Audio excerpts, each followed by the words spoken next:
প্রেমিক টাঙ্গাইলের, প্রেমিকা কুমিল্লার। টিকটকের মাধ্যমে পরিচয়, এরপর প্রেম। সেই প্রেম থেকে ঘনিষ্ঠতা।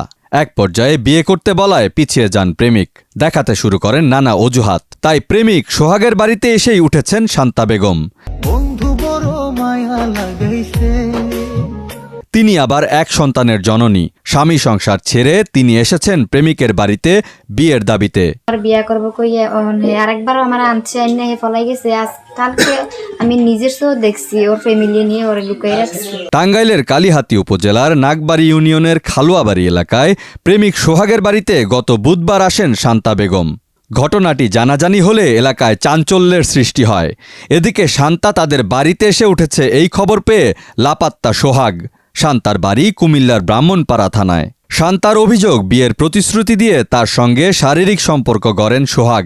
এমনকি সোহাগ তার কাছ থেকে নগদ টাকা ও স্বর্ণালঙ্কারও নিয়েছেন বলে অভিযোগ। 2 লাখ টাকার মতন খাইছে। আমার জিনিস ছিল 3 বুড়ি নিয়ে গেছে ও আমাদের বাড়িতে। ওইখানে আমি কুমিল্লা থাকি, আসা যাওয়া করতো।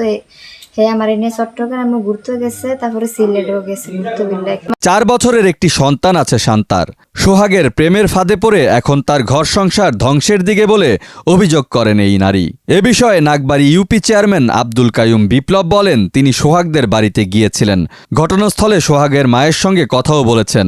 ছেলের মা বিষয়টি পারিবারিকভাবে সমাধান করবেন বলে তাকে আশ্বাস দিয়েছেন। এ বিষয়ে পুলিশ বলছে, তারা অভিযোগ পেলে তদন্ত সাপেক্ষে আইনগত ব্যবস্থা নেবে। ডেস্ক রিপোর্ট, দেশ রূপান্তর।